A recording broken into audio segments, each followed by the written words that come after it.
Everyone. Previous video में हमने photosynthesis के टॉपिक को स्टार्ट किया था। In the previous video we have discussed about the photosynthetic pigments, photosynthetic absorption spectra and action spectra. आज हम फोटोसिंथेसिस के आगे के टॉपिक को डिस्कस करेंगे। फोटोसिंथेसिस का जो कंप्लीट प्रोसेस है ये प्लांट्स की जो ग्रीन लीव्स हैं उनमें पाया जाता है। फोटोसिंथेसिस प्लांट्स की जो लीव्स की जो मीजोफिल सेल्स हैं उनके अंदर क्लोरोप्लास्ट के अंदर पाया जाता है। तो जो क्लोरोप्लास्ट है that is the site of photosynthesis. तो क्लोरोप्लास्ट के अंदर फोटोसिंथेसिस की जो फेज है, लाइट फेज है, लाइट रिएक्शन है, वो ग्रेना पार्ट में पाई जाती है, जबकि जो डार्क फेज या जो डार्क रिएक्शन है वो क्लोरोप्लास्ट के स्ट्रोमा भाग में पाई जाती है। तो आज हम पहले लाइट रिएक्शन को समझेंगे। हमारा आज का टॉपिक है light reaction, hill reaction, photochemical reaction भी कहते हैं इसे, generation of assimilatory power NADPH2 and ATPs।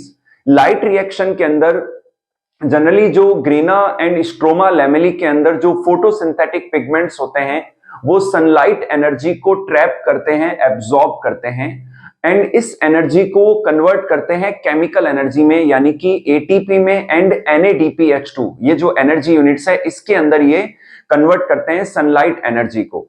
तो इसके लिए दो प्रोसेस हैं, एक तो है जेड स्कीम और non cyclic photophosphorylation and second है साइक्लिक फोटोफॉस्फोराइलेशन।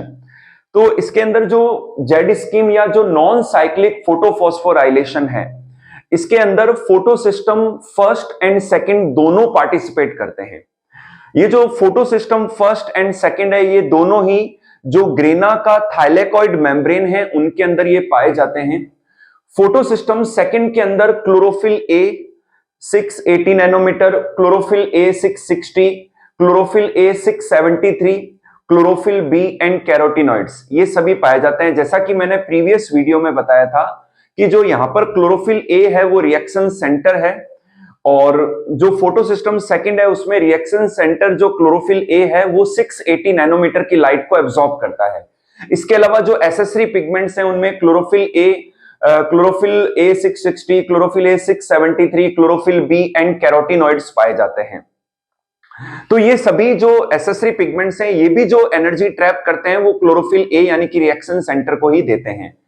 तो यहां पर नॉन साइक्लिक फोटोफॉस्फोराइलेशन इसलिए कहा जाता है कि यहां पर लाइट गिरने पर जो इलेक्ट्रॉन एक्साइट होते हैं, यहां पर सबसे पहले जो रिएक्शन सेंटर P680 है जो 680 नैनोमीटर की लाइट को एब्जॉर्ब करते हैं, तो जब यहां पर लाइट गिरती है तो जो इलेक्ट्रॉन्स एक्साइट होते हैं वो वापस रिसाइकल नहीं होते हैं, वापस घूम के फोटो सिस्टम सेकंड तक नहीं आते हैं, इसीलिए इसे नॉन साइक्लिक फोटोफॉस्फोराइलेशन कहते हैं। जब sunlight energy photo system second पर गिरती है तो यहां से जो इलेक्ट्रॉन एक्साइट होते हैं दे मूव्स टू द फियोफाइटीन। सबसे पहले फियोफाइटीन जो है इलेक्ट्रॉन का एक्सेप्टर है, देन यहां से जो इलेक्ट्रॉन है प्लास्टोक्विनोन में, देन साइटोक्रोम B6F में एंड देन प्लास्टोसाइनिन में। प्लास्टोसाइनिन एक कॉपर कंटेनिंग ब्लू कलर का जो है क्रोमोप्रोटीन है। यहां से इलेक्ट्रॉन फोटो सिस्टम फर्स्ट में मूव करते हैं। अब एक बात है कि यहां से जो इलेक्ट्रॉन लॉस हुआ है वो वापस से रिसाइकल होके फोटो सिस्टम सेकंड में नहीं आएंगे, तो इसको फुलफिल करेंगे जो इन इलेक्ट्रॉन्स का जो फुलफिलमेंट है वो होगा वाटर की स्प्लिटिंग से। तो यहां पर वाटर की स्प्लिटिंग होती है सनलाइट के प्रेजेंस में। तो जो वाटर है वो स्प्लिट होता है 2H+ आयन यानी कि प्रोटॉन्स में एंड ऑक्सीजन गैस यहां पर रिलीज होती है। तो यहां से जो इलेक्ट्रॉन निकलते हैं प्रोटॉन से वो एंटर हो जाते हैं फोटो सिस्टम सेकंड में, यानी कि यहां से जो इलेक्ट्रॉन का लॉस हुआ है वो वाटर की स्प्लिटिंग से पूरा होता है। तो इसे हम फोटोलाइसिस भी कहते हैं। अब यहां से जो इलेक्ट्रॉन है वो मूव करेंगे P700 में। तो अब एक बात और कि यहां से जो इलेक्ट्रॉन मूव कर रहे हैं ये लो रेडॉक्स पोटेंशियल की ओर है, फिर जब यहां इलेक्ट्रॉन वापस नीचे की ओर आ रहे हैं तो ये हाई रेडॉक्स पोटेंशियल की ओर मूव कर रहे हैं।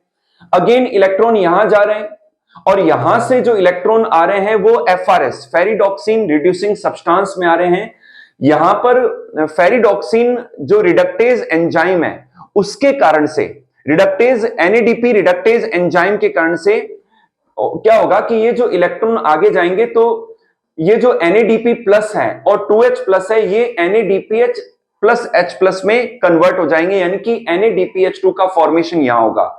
और इसी तरीके से जब इलेक्ट्रॉन यहां से मूव कर रहे होंगे तो ADP एंड इनऑर्गेनिक फॉस्फेट के कंबाइन होने से ATP बनेगा, यानी कि नॉन साइक्लिक फोटोफॉस्फोराइलेशन के अंदर ATP का फॉर्मेशन भी होता है एंड NADPH2 का भी फॉर्मेशन होता है।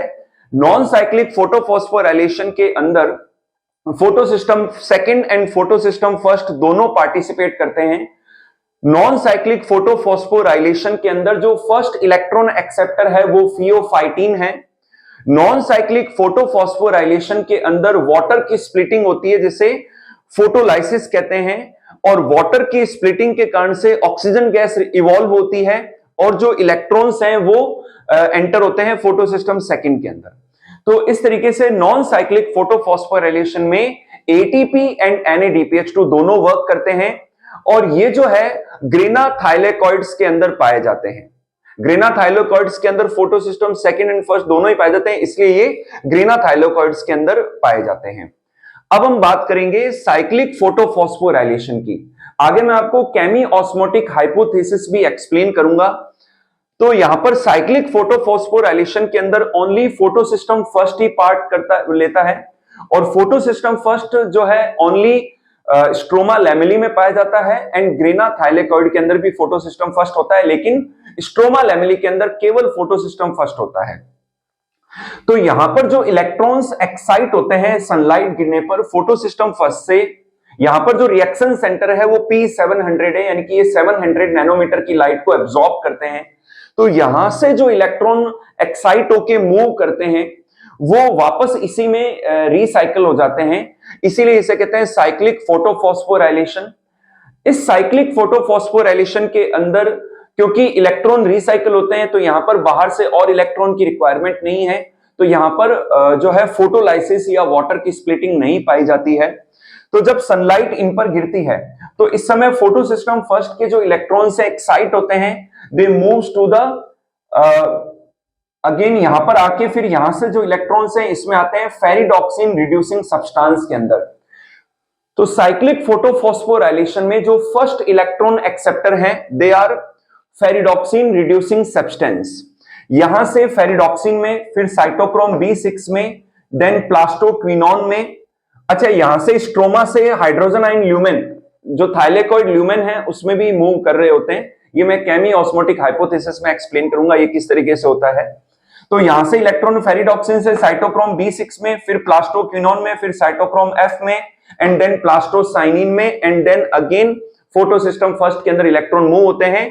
और जब इलेक्ट्रॉन यहां से मूव हो रहे होते हैं, जब इलेक्ट्रॉन यहां से मूव हो रहे होते हैं तब ADP and inorganic phosphate combine होते हैं एंड ATP बनाते हैं। अच्छा, एक खास बात और कि जो साइक्लिक फोटोफॉस्फोराइलेशन है इसके अंदर फोटोसिस्टम फर्स्ट के अंदर रिएक्शन सेंटर क्लोरोफिल A700 है, लेकिन इसके अलावा chlorophyll A670, chlorophyll A683, chlorophyll A695, chlorophyll B and carotenoids, ये एसेसरी पिगमेंट्स भी पाए जाते हैं। जनरली ये जितने भी एसेसरी पिगमेंट्स हैं ये सनलाइट को एब्जॉर्ब करके इस एनर्जी को ट्रांसफर कर देते हैं रिएक्शन सेंटर को, यानी कि क्लोरोफिल A को। साइक्लिक फोटोफॉस्फोराइलेशन के अंदर ओनली ATP का फॉर्मेशन होता है, NADPH2 का फॉर्मेशन नहीं होता है। इसका रीजन है कि स्ट्रोमा लैमेली के अंदर फोटोसिस्टम सेकंड भी नहीं पाया जाता एंड NADP रिडक्टेज एंजाइम भी नहीं पाया जाता, यानी कि साइक्लिक फोटोफॉस्फोराइलेशन में केवल और केवल ATP बनता है। इसके अलावा इस साइक्लिक फोटोफॉस्फोराइलेशन के अंदर इस प्रोसेस के दौरान वाटर की स्प्लिटिंग भी नहीं होती है। Now we will discuss about the chemiosmotic theory or chemiosmosis. It was given by Peter Mitchell. Peter Mitchell ने इस कॉन्सेप्ट को प्रपोज किया to explain the mechanism of ATP formation. तो जनरली जो है थाइलेकॉइड जो है, थाइलेकॉइड मेम्ब्रेन के अंदर जो ल्यूमेन है, यानी कि जो थाइलेकॉइड है, ग्रेना के अंदर जो थाइलेकॉइड्स हैं उनके अंदर का जो कैविटी है इसे हम ल्यूमेन कहते हैं, और ये थाइलेकॉइड की मेम्ब्रेन है जहां पर डिफरेंट प्रकार की जो है प्रोटीन्स हैं। तो जब सनलाइट गिरती है फोटोसिस्टम सेकंड पर तो फोटो सिस्टम सेकंड पर गिरने पर इलेक्ट्रॉन एक्साइट होते हैं, उसी दौरान फोटोलाइसिस पाया जाता है। तो फोटोलाइसिस के कारण से मैं यहां पर एक्सप्लेन कर रहा हूं कि कैसे जो थाइलेकॉइड मेम्ब्रेन के अंदर हाइड्रोजन आयन इंक्रीज होते हैं। तो यहां पर इस प्रोसेस के दौरान वाटर की स्प्लिटिंग होती है, जिससे हाइड्रोजन आयन अलग होते हैं और ऑक्सीजन इवॉल्व होती है। तो हाइड्रोजन आयन एक तो इस वजह से इंक्रीज होते हैं। सेकंड, स्ट्रोमा जो पार्ट है वहां पर जो हाइड्रोजन आयन है उनको कैरी करते हैं प्लास्टोक्विनोन। तो प्लास्टोक्विनोन के कारण से जो है हाइड्रोजन अपटेक होते हैं स्ट्रोमा से और वो रिलीज होते हैं ल्यूमेन के अंदर, थाइलेकॉइड के ल्यूमेन के अंदर रिलीज होते हैं। एक इस वजह से, एक NADP रिडक्टेज एंजाइम के कारण से जो स्ट्रोमा के हाइड्रोजन आयन है वो NADPH2 बनाने में यूटिलाइज होते हैं और इस वजह से भी हाइड्रोजन आयन की जो कॉन्सेंट्रेशन है उसमें डिफरेंस आ जाता है थाइलेकॉइड ल्यूमेन के अंदर। तो स्लोली ग्रेजुअली हाइड्रोजन आयन बढ़ते चले जाते हैं इस ल्यूमेन के अंदर, जिससे एक प्रोटॉन ग्रेडियंट क्रिएट होता है। H+ आयन को हम प्रोटॉन कहते हैं। तो यहां पर जब H+ आयन इंक्रीज होते हैं तो ल्यूमेन के अंदर एक प्रोटॉन ग्रेडियंट क्रिएट होता है। तो proton gradient and electrical potential, ये दोनों ही क्या कहलाते हैं? प्रोटॉन मोटिव फोर्स कहलाते हैं। अगेन मैं एक्सप्लेन कर देता हूं कि हाइड्रोजन आयन या जो प्रोटॉन है उनके इंक्रीज होने से एक ग्रेडियंट क्रिएट होता है, that is called proton gradient. तो proton gradient and electrical potential, इनको कंबाइनली कहते हैं प्रोटॉन मोटिव फोर्स। तो इस प्रोटॉन मोटिव फोर्स के कारण से ये जो हाइड्रोजन आयन है, ये जो कैरियर प्रोटीन है जो मेम्ब्रेन के अंदर, वहां से ये मूव करते हैं। तो ये CF0 है एंड ये जो पार्टिकल है ये CF1 पार्टिकल है। तो ये जो कैरियर प्रोटीन है यहां से हाइड्रोजन आयन मूव करते हैं प्रोटॉन मोटिव फोर्स के कारण से। तो जैसे ही हाइड्रोजन आयन मूव करते हैं तो इस वजह से जो ATP सिंथेज एंजाइम है ये एक्टिवेट हो जाता है और जो ADP एंड इनऑर्गेनिक फॉस्फेट है इस कारण से कंबाइन होके ATP बना लेते हैं। अगेन मैं रिपीट कर रहा हूं कि प्रोटॉन मोटिव फोर्स के कारण से जो हाइड्रोजन आयंस हैं ये CF0 CF1 पार्टिकल के थ्रू, इस कैरियर प्रोटीन के थ्रू बाहर की ओर स्ट्रोमा की ओर मूव करते हैं और इसी दौरान ATP सिंथेज एंजाइम एक्टिवेट हो जाता है और इस कारण से ADP and inorganic phosphate combine हो जाते हैं और ATP का फॉर्मेशन होता है। तो इस थ्योरी को, इस कॉन्सेप्ट को कहते हैं केमी ऑस्मोटिक थ्योरी और इस प्रोसेस को केमी ऑस्मोसिस कहते हैं और ये पीटर मिचेल ने एक्सप्लेन किया और इस प्रकार से ATP का फॉर्मेशन होता है। नेक्स्ट वीडियो के अंदर हम डिस्कस करेंगे डार्क रिएक्शन के बारे में, किस तरीके से डार्क रिएक्शन में ग्लूकोज का फॉर्मेशन होता है in the stroma part of chloroplast. Thank you.